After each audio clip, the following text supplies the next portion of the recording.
No one wanted her after the wagon left, except the man who needed her most. The rifle shot cracked through the morning air before Katie even saw the rider.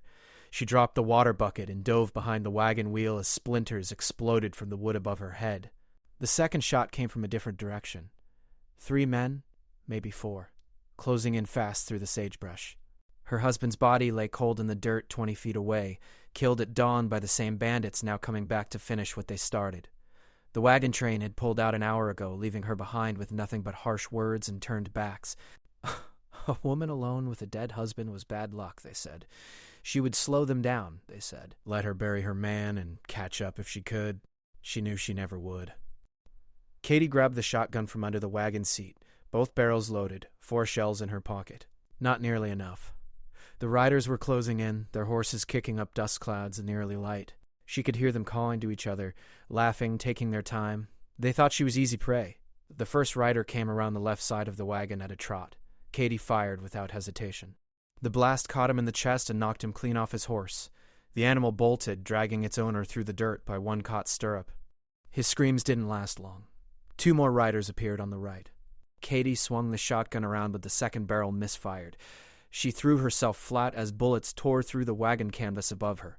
Her fingers fumbled with the shells, trying to reload while keeping low.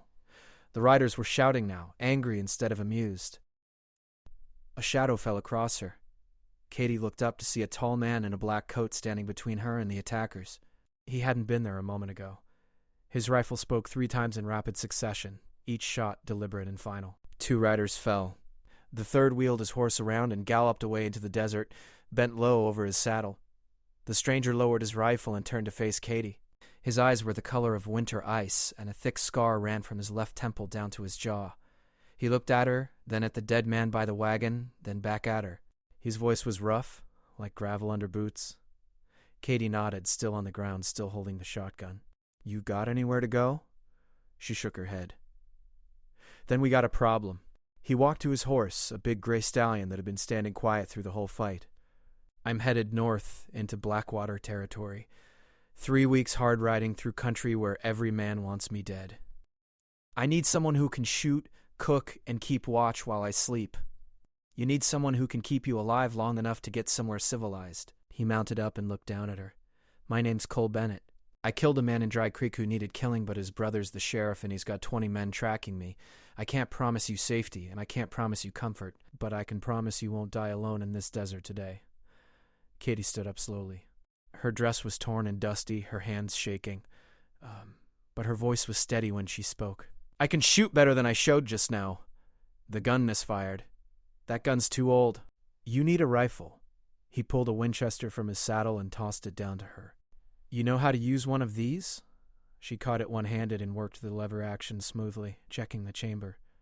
My father taught me before he died. Cole nodded. Get what you can carry, leave the wagon. We ride in 5 minutes.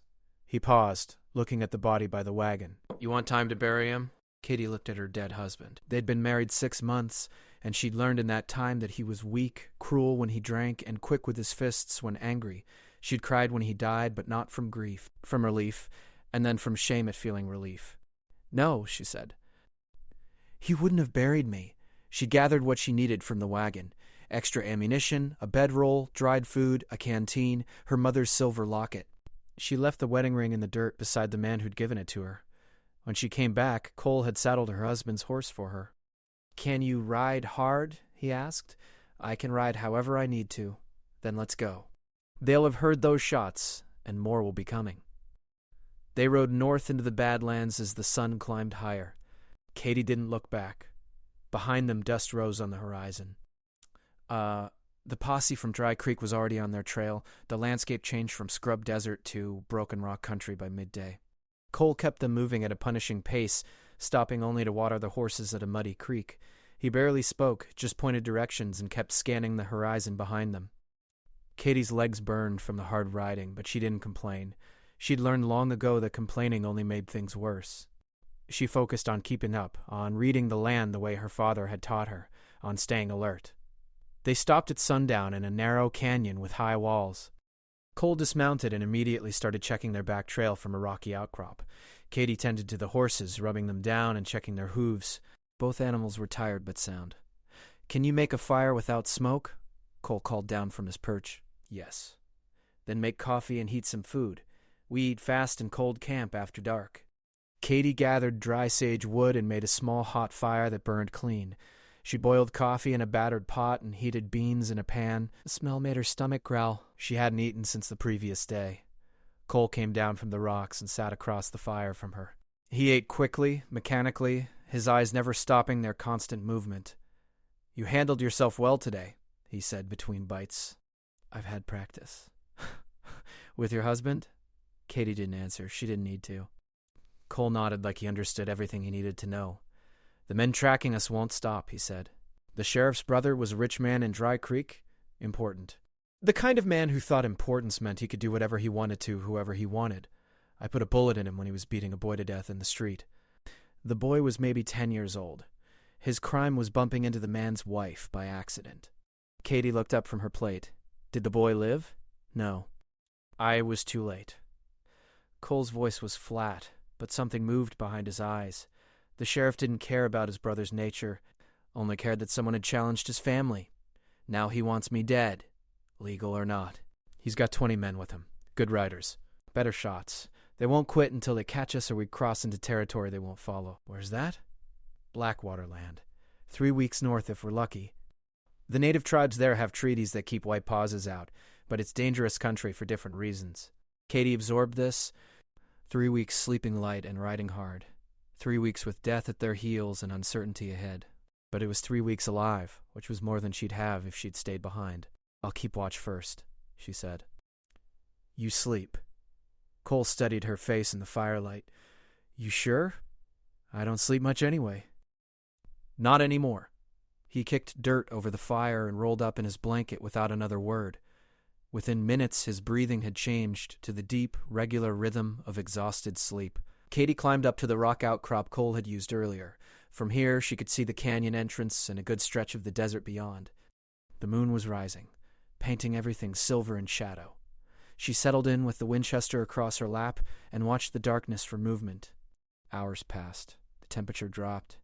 Katie wrapped her shawl tighter around her shoulders but didn't move from her post. She thought about the wagon train, probably making camp 50 miles west by now. She thought about her husband, already forgotten. She thought about the strange man sleeping below, who'd killed to save a boy he didn't know and who'd offered her survival when no one else would. The gunshot came from the darkness without warning. Katie hit the ground as the bullet screamed past where her head had been. She rolled behind a boulder and brought the rifle up, scanning for the shooter. There. Movement in the sage, maybe 200 yards out. She fired twice, rapid shots that kicked up dirt near the figure. It dropped and didn't move again. Cole was beside her in seconds, his rifle ready. How many? Just one I saw. Could be scouts for the main group. We move now. They know where we are. He was already sliding down from the rocks. Katie followed, and they had the horses saddled and loaded in less than 3 minutes.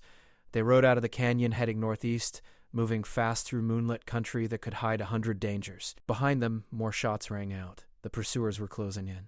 Cole led them through a maze of arroyos and dry washes, changing direction constantly, using every trick to lose their trail. Katie stayed close, trusting his judgment. The man rode like he was part of the horse, moving through the darkness with confidence born of long practice. When dawn came, they were in different country entirely. Hills covered in pine trees rose around them, and the air smelled of needles and moisture.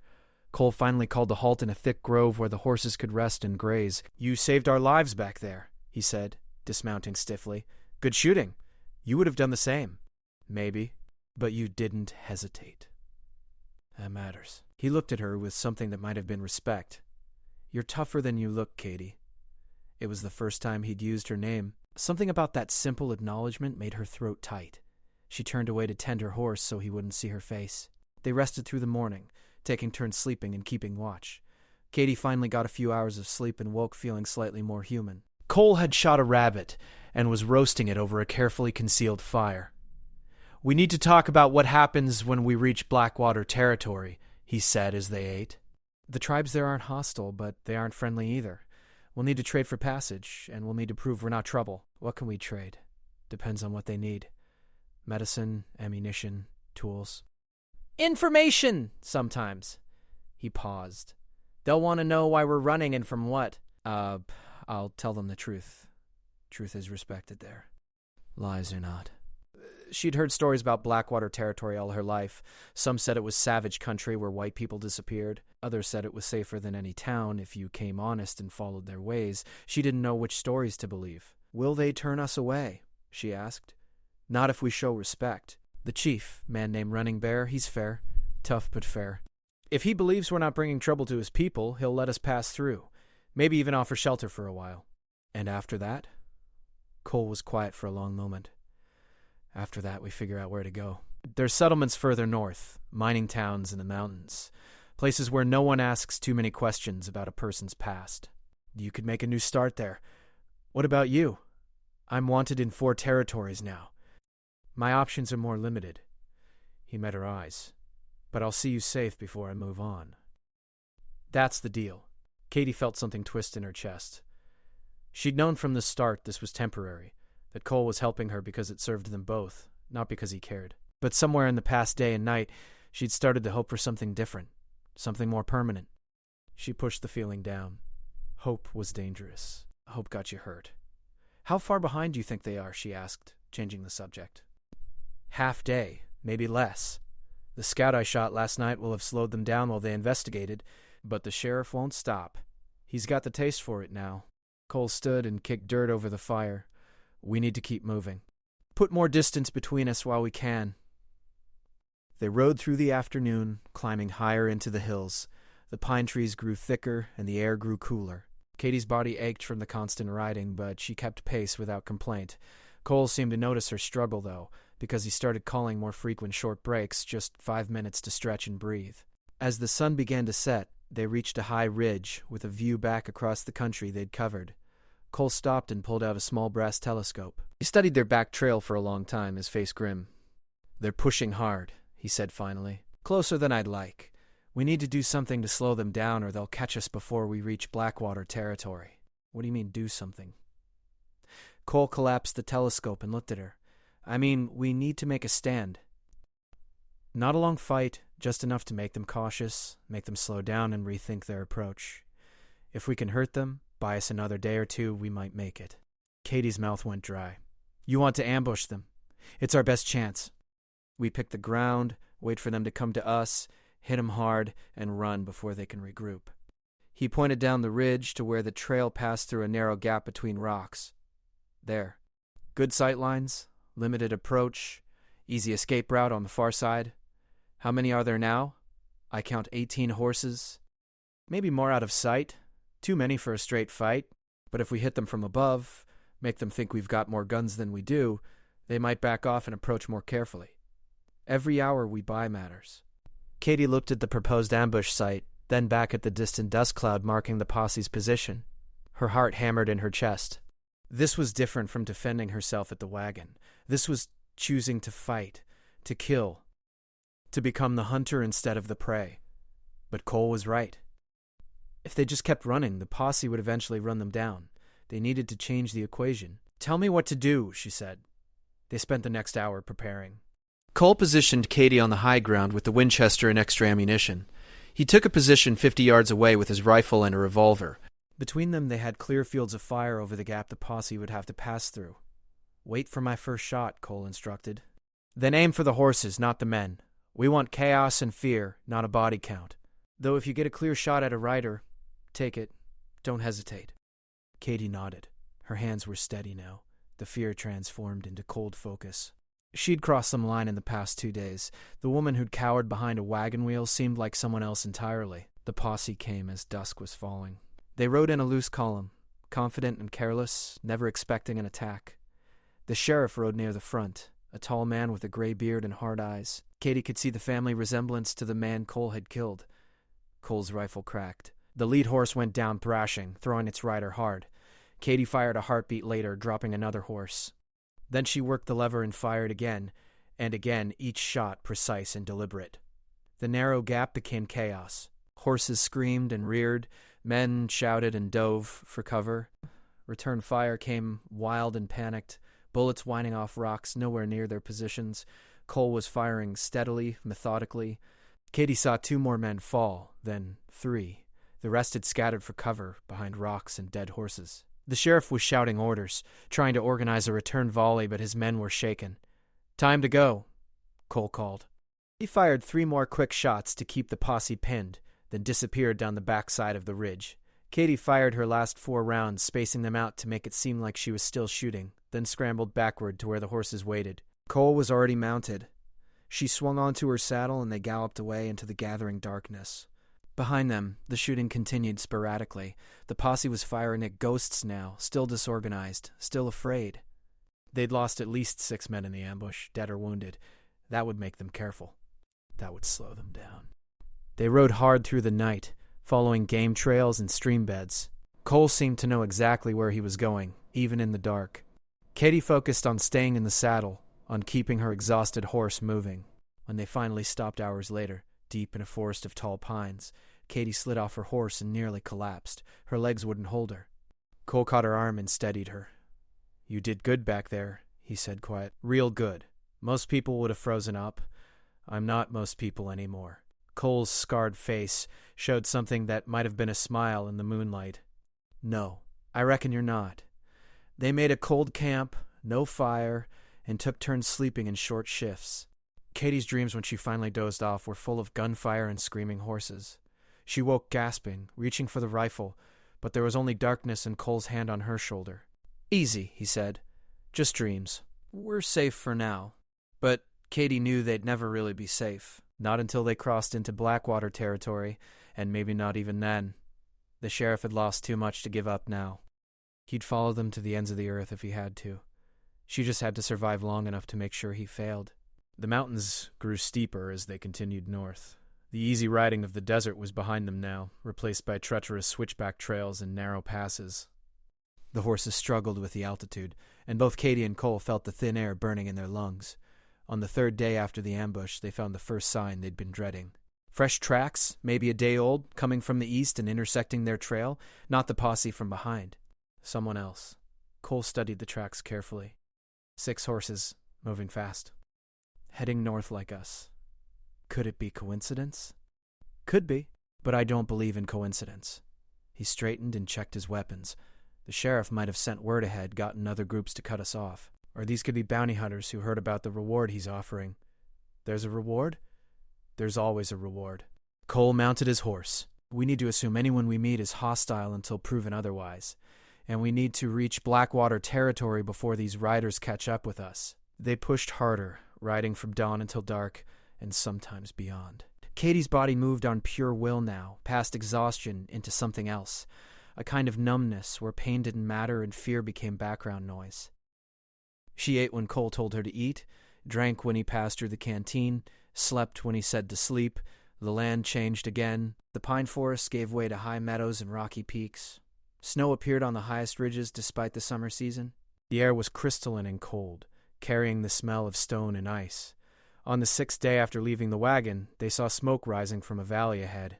Many fires, in a pattern suggesting a village or settlement. Cole reined in and studied it through his telescope. "Blackwater," he said. "We made it." Katie felt something loosen in her chest. They'd made it. Against odds that should have killed them, they'd actually made it.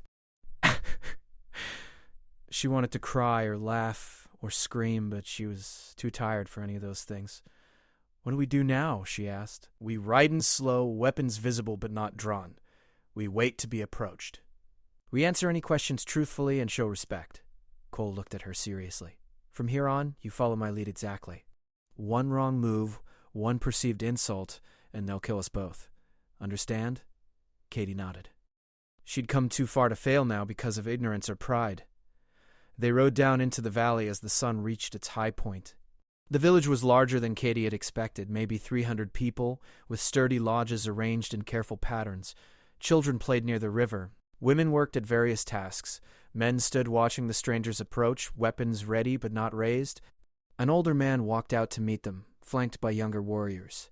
He wore his gray hair in long braids and had the bearing of someone used to command. This had to be Running Bear, the chief Cole had mentioned. They stopped their horses 20 feet away. Cole dismounted slowly and held up both hands empty. "I am Cole Bennett. I ask permission to enter your territory and speak with you about passage through your lands. Running Bear studied them both with sharp, intelligent eyes. He looked at Cole's weapons, at the exhaustion in both their faces, at the quality of their horses. When he spoke, his English was accented but clear. You run from something. Yes, from men who seek revenge for a killing I do not regret. You killed wrongly? I killed a man who was beating a child to death. I was too late to save the child. I was not too late to stop the man from doing it again. Running Bear's expression didn't change, but something shifted in his posture. He looked at Katie. And you? What do you run from? Katie met his gaze directly. From a life where I was property. From men who left me to die in the desert. From everything I used to be. The chief was quiet for a long moment. Then he nodded slowly. You may enter. You will tell me your full story. I will decide if you are welcome to stay or must leave, but you will be safe while you are my guests. This is my word. Relief flooded through Katie so strongly she swayed in her saddle. Cole's shoulders relaxed slightly, the first sign of easing tension she'd seen from him in days. Thank you, Cole said. We accept your hospitality and will honor your customs. Running Bear gestured, and several younger people came forward to take their horses. Katie slid down, her legs barely working. A woman approached her, middle-aged, with kind eyes, and offered an arm for support. Katie took it gratefully. They were led to a lodge near the center of the village. Inside it was dim and cool, with sleeping platforms and a central fire pit. The woman helped Katie to a platform and brought her water and food. Katie tried to thank her, but the words came out garbled. Exhaustion was catching up with her all at once. Rest, the woman said gently. You are safe now. Rest.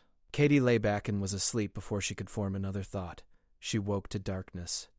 The fire in the central pit was burning low, casting dancing shadows on the lodge walls. Someone was sitting near the fire.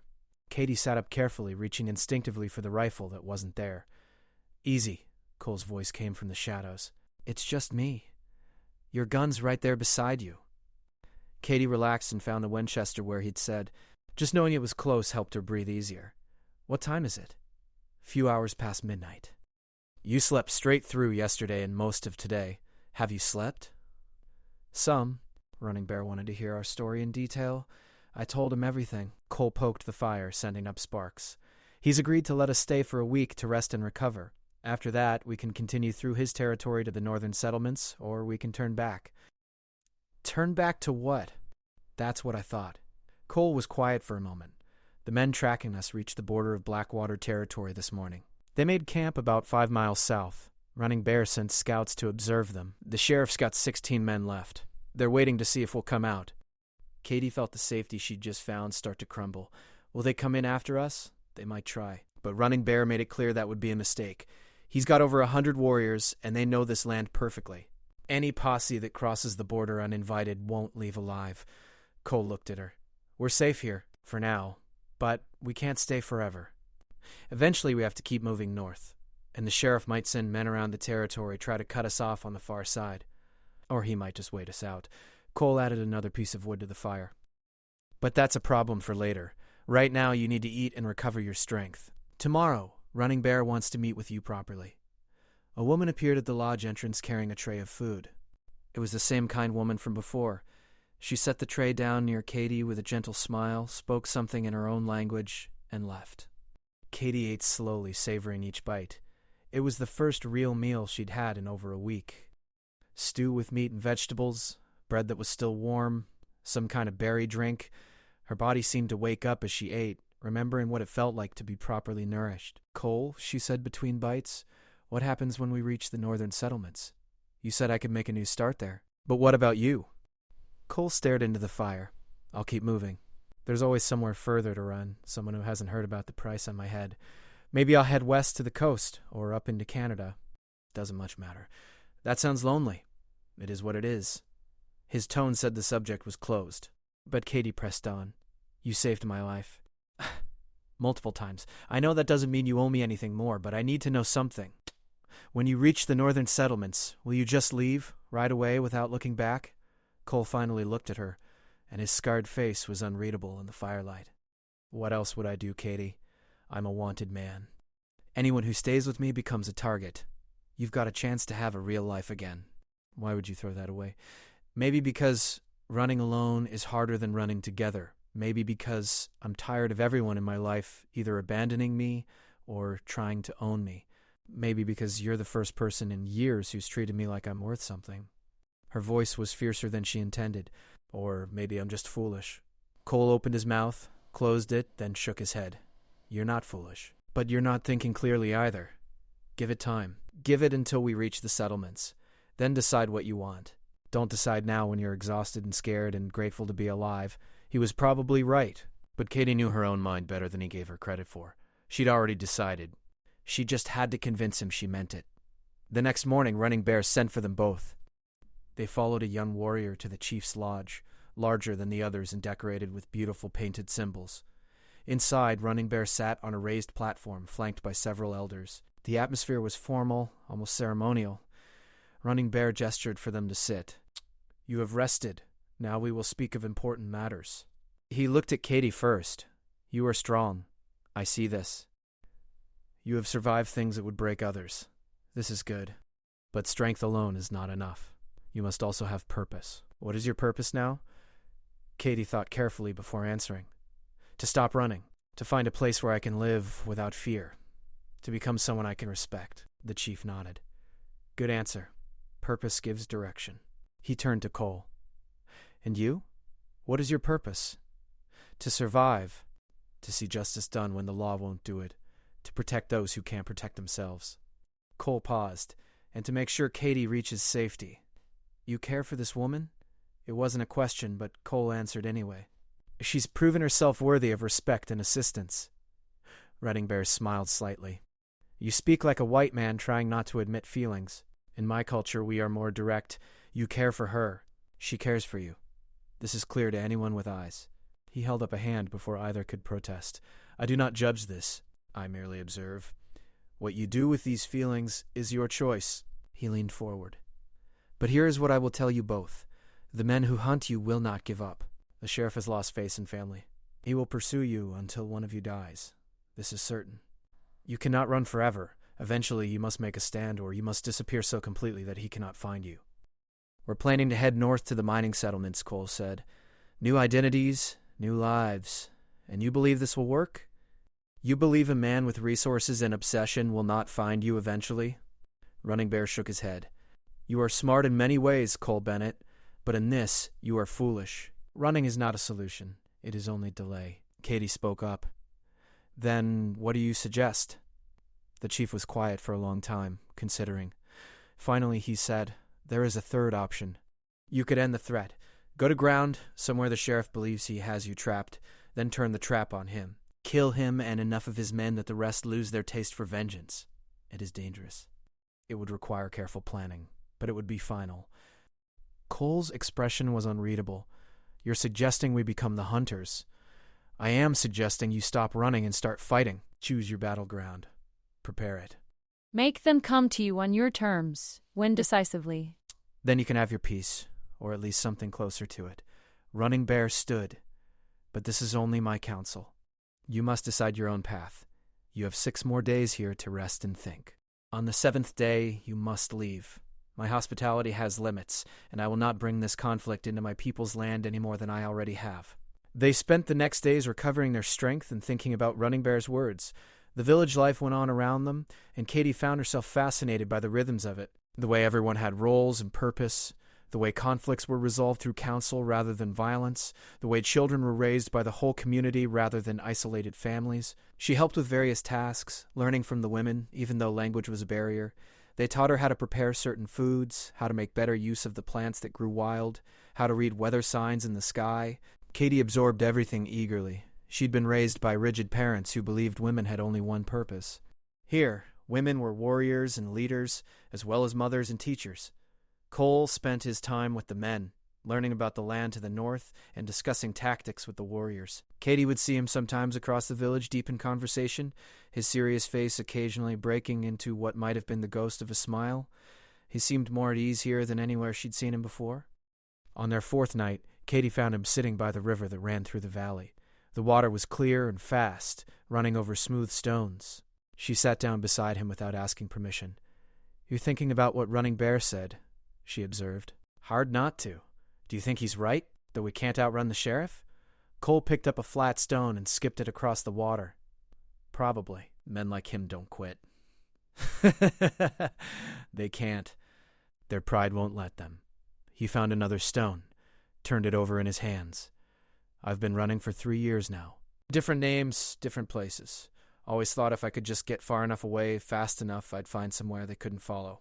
But they always do. Someone always recognizes me, or figures out who I am, or decides the reward is worth the risk. So what do we do? I don't know yet. He looked at her. But I meant what I said before. Whenever I decide about my own path, I'll make sure you're safe first. That's not negotiable. Katie felt a surge of frustration. Stop treating me like I'm something fragile you need to protect. I've killed men. I've ridden until I couldn't feel my legs. I've chosen to follow you into situations that should have killed us both. I'm here by choice, not because I need saving. I know that. Then stop talking like you're going to drop me off somewhere safe and ride away. I'm part of this whether you like it or not. She grabbed his arm and made him look at her. You want to know what I think? I think Running Bear is right. I think we should stop running and fight. I think we should set a trap for the sheriff and end this. And I think you shouldn't face it alone.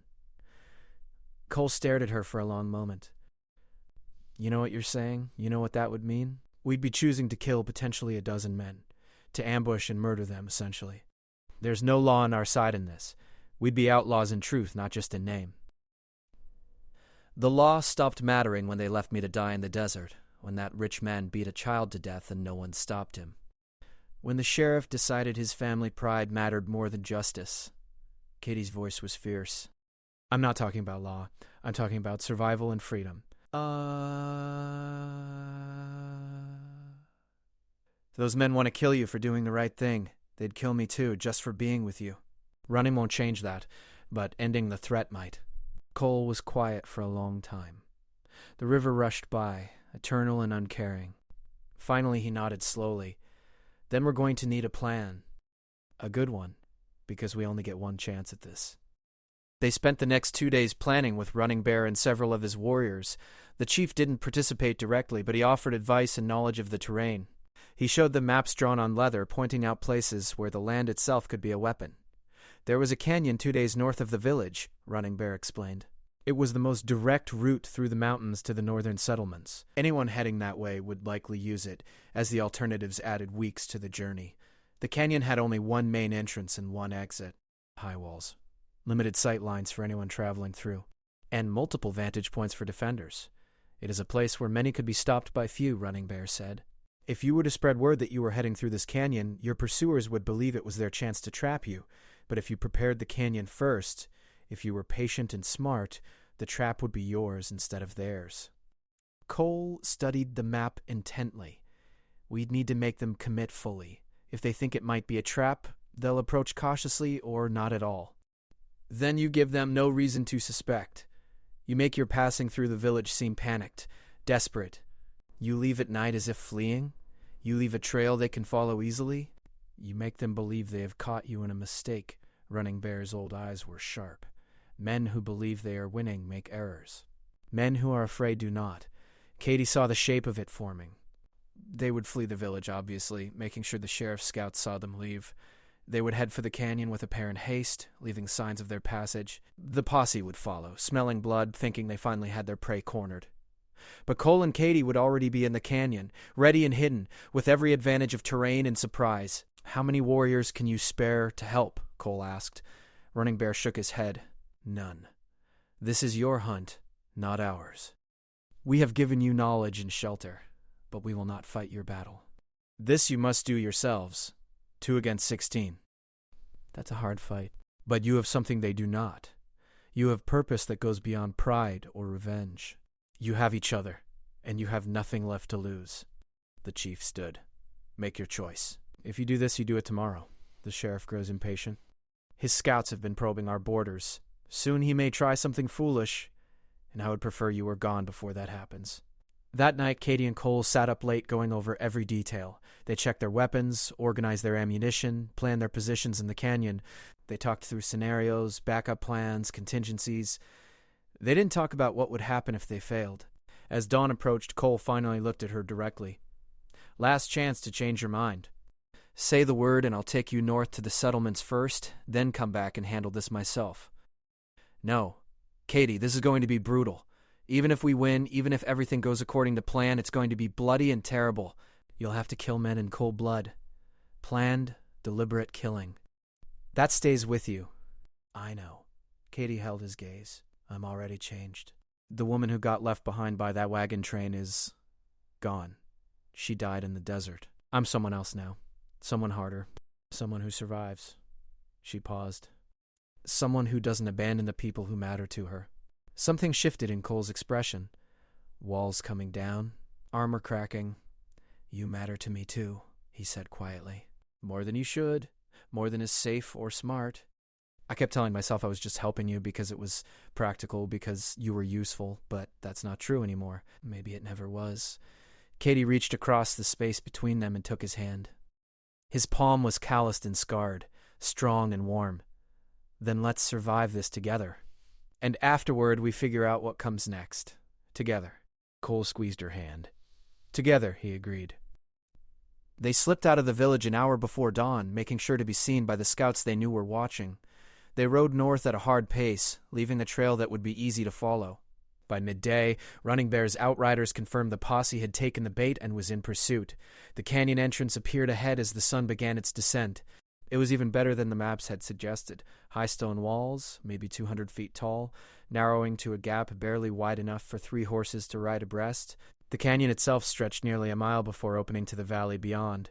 They had perhaps 4 hours before the posse arrived. Cole and Katie worked fast, setting up their positions. Katie took the high ground on the left wall, where a narrow ledge provided cover and excellent sight lines. Cole positioned himself on the right, lower down but with access to a jumble of boulders that offered multiple firing positions and escape routes. They cached extra ammunition at key points. They set up false positions with hats on sticks to draw fire.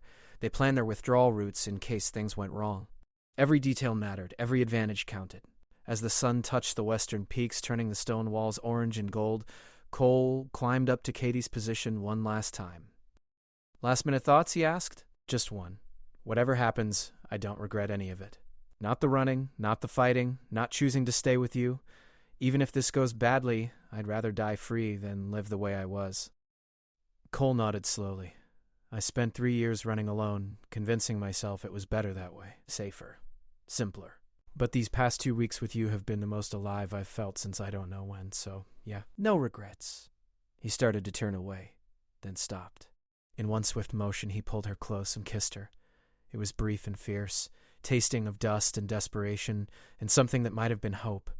Then he was gone, sliding back down to his position before Katie could fully process what had happened. She touched her lips, smiled despite the fear churning in her gut, and checked her rifle for the 100th time. The posse appeared just as dusk was thickening into night. They came cautiously at first, wary of ambush, sending scouts ahead. But when the scouts returned reporting no sign of resistance, just tracks leading into the canyon, the formation loosened. They believed they had Cole and Katie trapped in the canyon's far end, exhausted from running, with nowhere left to go. The sheriff rode near the front, his gray beard catching the last light. Katie could see the hardness in his posture, the set of his shoulders that spoke of absolute determination. This man would never stop. Running Bear had been right about that. The posse entered the canyon. Katie let them come, let them ride deeper into the trap. Her heart hammered against her ribs, but her hands were perfectly steady on the Winchester. She'd passed through fear into something else, a cold, clear focus where nothing existed except the moment and the target. Cole's first shot shattered the twilight silence. A man toppled from his saddle. Before he hit the ground, Katie fired, and another man fell. The canyon erupted in chaos. Horses screamed and reared, men shouted and scrambled for cover. Return fire came wild and panicked. Ricocheting off stone walls, Katie worked the lever smoothly, precisely, putting rounds exactly where she wanted them. She targeted horses first, creating barriers and chaos. Then she switched to riders, choosing her targets with cold calculation. Men who were organizing the others, men trying to establish firing positions. Leaders. The sheriff was shouting orders, trying to rally his men into some kind of formation. But the narrow canyon worked against them. They couldn't spread out. Couldn't flank. Couldn't do anything but take cover behind dead horses and dying men while death rained down from above. Cole was methodical and devastating. He'd shift positions every few shots, appearing in different places, making them think there were more attackers than there actually were. His shots were precise, economical, deadly. The fight couldn't have lasted more than 10 minutes, but it felt eternal to Katie. The noise, the smoke, the screams, the wet sound of bullets hitting flesh. She kept firing, kept moving, kept breathing. Automatic, mechanical, surviving. A bullet ricocheted near her head, spraying stone chips into her face. She blinked blood out of her eyes and kept shooting. A man scrambled up the left wall, trying to reach her position. She put a round through his chest, and he fell backward into the canyon. And then it was over. Silence fell like a hammer. Ringing ears. Gun smoke drifting in the still air. The sound of wounded men groaning. Katie lowered her rifle and looked down at the canyon floor. Bodies and horses lay tangled in the narrow space, maybe 12 men dead, 3 or 4 wounded. The survivors had fled back the way they'd come, leaving their wounded behind. And there, fallen beside a dead horse, lay the sheriff. His gray beard was red with blood. He wasn't moving. Cole appeared on the canyon floor, moving carefully, checking bodies. Katie climbed down to join him, her legs shaking now that the fighting was done. Together they moved through the aftermath of what they'd done. The sheriff was still alive, barely. He looked up at Cole with eyes full of hate and dying light. "You're a dead man," he rasped. "Others will come. You can't kill everyone." "Maybe not," Cole said quietly. "But I killed you. That's enough." The sheriff tried to say something else, but death took him before the words formed. They found 3 wounded men among the dead. Cole tended their wounds as best he could with their limited supplies, then left them with water and told them which direction to go for help. The men stared at them with confusion and fear, unable to understand why their lives were being spared. "Tell whoever's listening that it's over," Cole said to the least injured one. "The man who wanted me dead is dead himself. I'm not interested in killing anyone else who doesn't force my hand. But anyone else who comes hunting me will end up like these men. Understand?" The wounded man nodded frantically. Katie and Cole gathered their gear and what supplies they could salvage, then rode away from the canyon as darkness completed its fall. They rode north through the night without speaking, putting distance between themselves and what they'd done. They stopped at dawn in a high meadow where wildflowers bloomed among the grass. The horses grazed while Cole and Katie sat side by side, too exhausted to move further, too wired to sleep. "How many did we kill?" Katie finally asked. 12. Maybe 13. I killed at least 5 of them. I counted. "Katie, I'm not sorry." Her voice was flat. "I know I should be. I know that's what a good person would feel. But all I feel is relief. They wanted to kill us. Now they can't. It's that simple." Cole put his arm around her shoulders and pulled her close. "Simple for you, maybe. For me, it's just another number added to a long list. But for what it's worth, I'm not sorry either. They chose their path. We just chose to survive despite them." They sat like that as the sun climbed higher, warming the meadow, bringing color back to a world that had seemed gray and cold. Katie felt something in her chest loosen. Not guilt fading, but acceptance settling in. She'd become someone who killed when necessary. Someone hard enough to survive in a hard world, but she'd also become someone who chose loyalty over safety. Someone who stood with another person instead of running alone. Someone who fought for the possibility of something better. "What now?" she asked eventually. "Now we keep heading north." But not to hide. Not to run. Cole stood and offered her his hand. Running Bear was right. We needed to make a stand. Now maybe we can actually live instead of just surviving. Katie took his hand and let him pull her up. "What does that look like?" I don't know yet. "But I'd like to find out. With you, if you're still willing." She looked at him. Really looked at him. The scars on his face told stories of violence survived. But his eyes, when he met her gaze, held something she hadn't seen before. Possibility. The beginnings of peace. "I'm willing," she said. "I've been willing since you caught me at that meadow when my legs wouldn't hold me anymore. Maybe even before that. Then let's go find out what comes next. Together." They mounted their horses and rode north into country neither had seen before. Behind them the canyon held its dead. Ahead the mountains promised difficulty and uncertainty. But between them something new was growing. Something worth fighting for, something worth surviving for. The wagon train that had left Katie behind to die was probably somewhere far to the west by now, never knowing or caring what had become of her. The people who'd called her bad luck and turned their backs would never know she'd become someone strong enough to choose her own fate. But Katie knew. And Cole knew. And that was enough. They rode through mountain passes and high forests, following game trails and old trading paths. The land grew wilder and more beautiful the further north they went. They saw elk herds moving through morning mist, eagles circling high peaks, rivers so clear you could count stones on the bottom from horseback. They also passed evidence of other travelers, abandoned campsites, marked trails, signs of mining activity in the hills. The northern settlements were getting closer. On their 5th day after the canyon, they came across a small trading post at a crossroads. It was run by an old trapper named Samuel who'd been in these mountains for 40 years and seemed to know everyone and everything that moved through them. He looked at Cole and Katie with sharp, knowing eyes. "You're the two that hit the sheriff's posse down south." It wasn't a question. Katie's hand moved toward her rifle, but Cole stayed calm. Word travels fast. Word travels exactly as fast as it needs to in these mountains. Samuel gestured them inside the trading post. "Don't worry. I'm not the law, and I don't give a damn about some dead sheriff from 2 territories over. Just stating facts." Inside, the trading post was cluttered with furs, tools, ammunition, and supplies. Samuel poured them coffee and sat down across a rough wooden table. "The way I hear it," he said, "the sheriff pushed too hard and paid the price." "His men that survived are telling 2 different stories. Some say you ambushed them brutal and cruel. Others say you spared the wounded and told them to go home. Me, I figure both things can be true at once." "Why are you telling us this?" Katie asked. "Because you should know what's waiting ahead. The northern settlements are rough places, but they don't much care for lawmen from other territories coming in with posses. You'll find folks there who won't ask questions about your past as long as you don't cause trouble in the present." He refilled their coffee cups. "You planning to settle up that way?" Cole nodded. "Planning to try. Need work and a place to disappear for a while. Mining town called Silver Ridge, 2 days north of here. They're always looking for people willing to work hard. Owner of the main operation is a woman named Catherine Wade. She's fair but tough. Doesn't care where you came from as long as you pull your weight.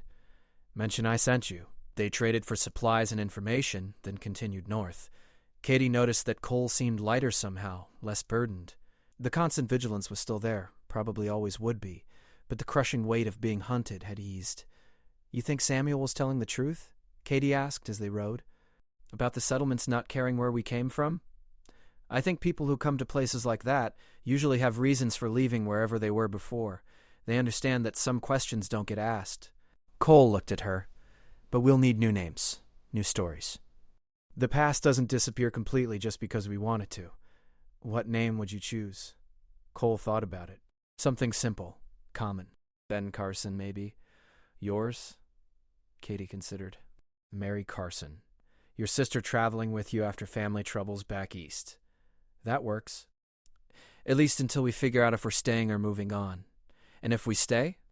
If it actually works out?" Cole smiled, a real smile this time. "Then maybe Mary Carson becomes Mary someone else? Maybe Ben Carson too."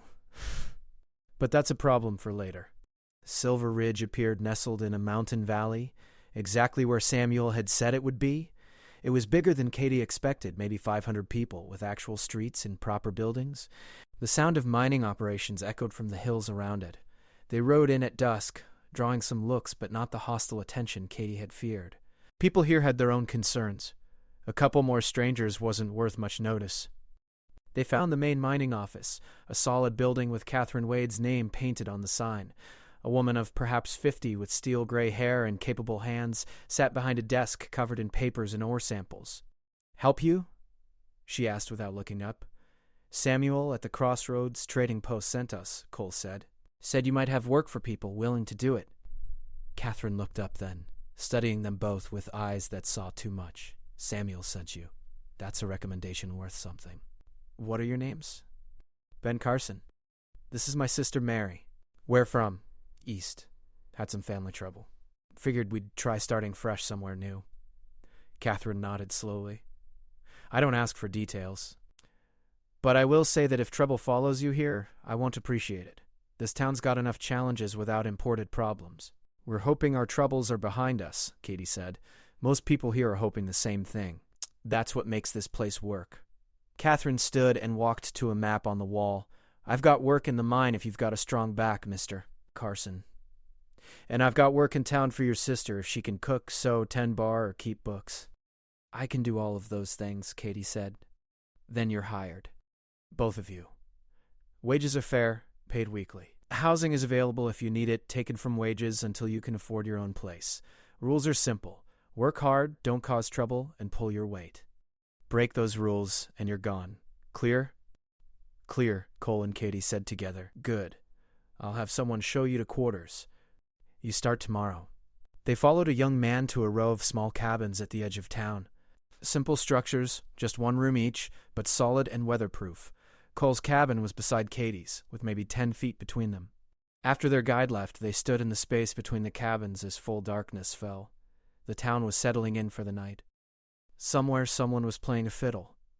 Laughter drifted from a building that was probably a saloon. We made it, Katie said softly. We made it, Cole agreed. She looked at him in the dim light. What happens now, Cole? Or should I start calling you Ben? When others are around, yes. But when it's just us? He stepped closer. I think we keep using our real names. Keep that part of us alive, even if we're pretending to be someone else for the rest of the world. And us? What are we pretending to be? Brother and sister, publicly. For now. Makes it easier, less complicated. He reached out and tucked a strand of her hair behind her ear. But privately?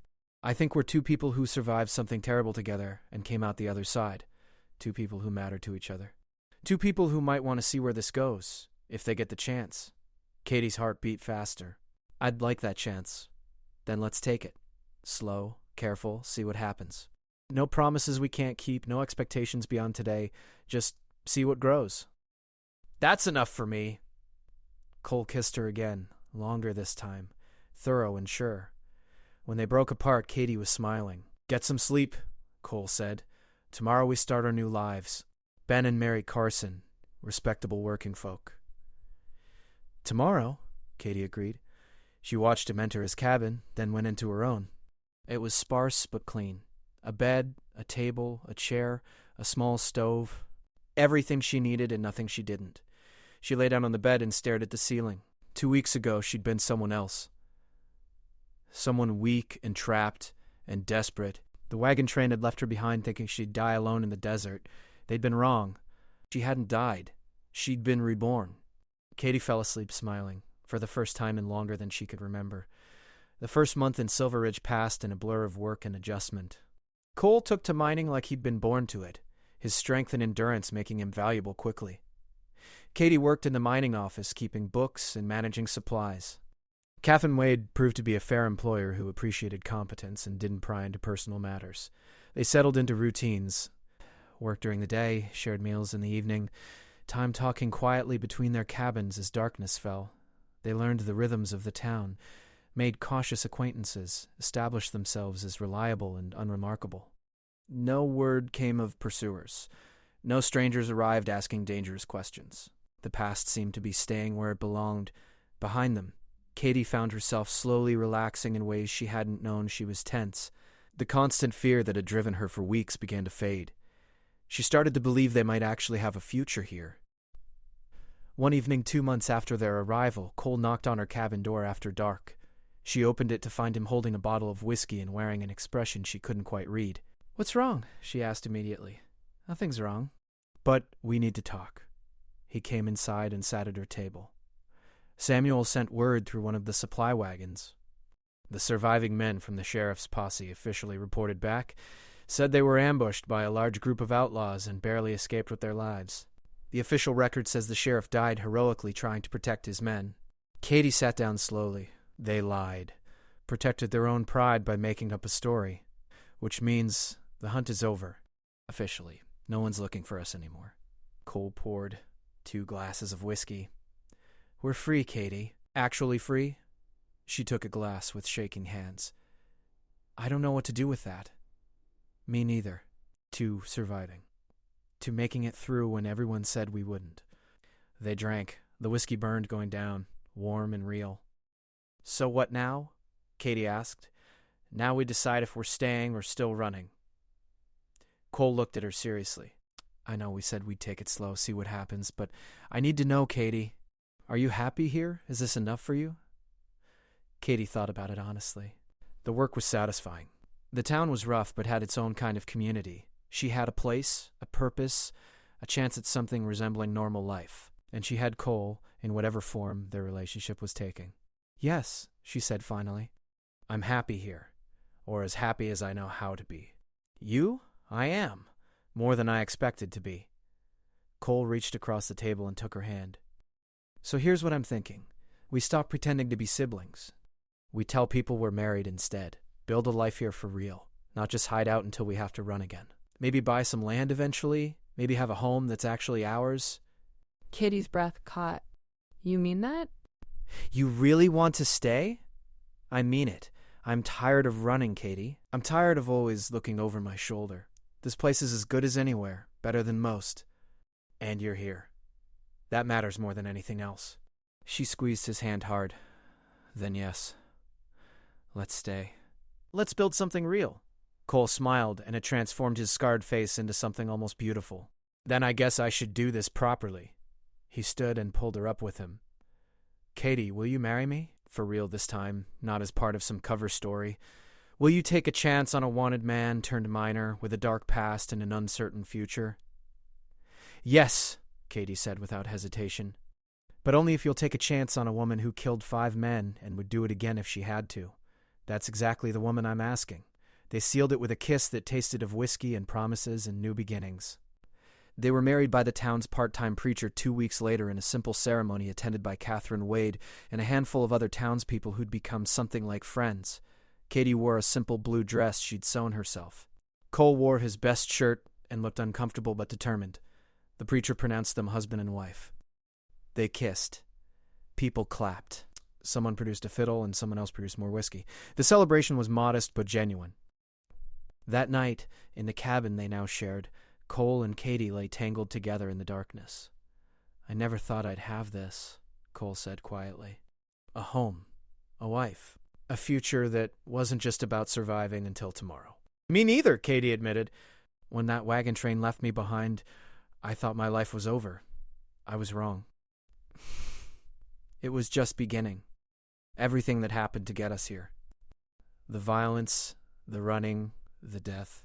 You think it was worth it?" Katie thought about it carefully. "I think we paid a high price for this, but yes, it was worth it. Because the alternative was death in that desert or a life of quiet misery, I'll take this instead, blood and all. No regrets? Not a one. You? Only that I didn't find you sooner." They fell asleep like that, wrapped in each other, safe for the first time and longer than either could remember. 3 years passed. Cole and Katie Carson became fixtures of Silver Ridge. They bought a small house on the edge of town with a piece of land attached. Katie continued working in Catherine's office and started a side business making clothes. Cole became foreman of the main mining operation. They learned to live with the shadows of their past. Cole still sometimes woke in the night, reaching for weapons that weren't there. Katie still sometimes froze when strange riders came to town. But these moments grew rarer as time passed. They became part of something bigger than themselves. When a fever swept through the town, Katie organized care for the sick. When part of the mine collapsed, Cole led the rescue efforts. They gave the community, and the community gave back. No one from their old lives ever found them. The desert kept its secrets. The canyon held its dead. The past stayed where it belonged. One spring morning, Katie stood in front of their house, watching the sunrise paint the mountains gold. Cole came up behind her and wrapped his arms around her waist, resting his chin on her shoulder. "What are you thinking about?" he asked. "How far we've come.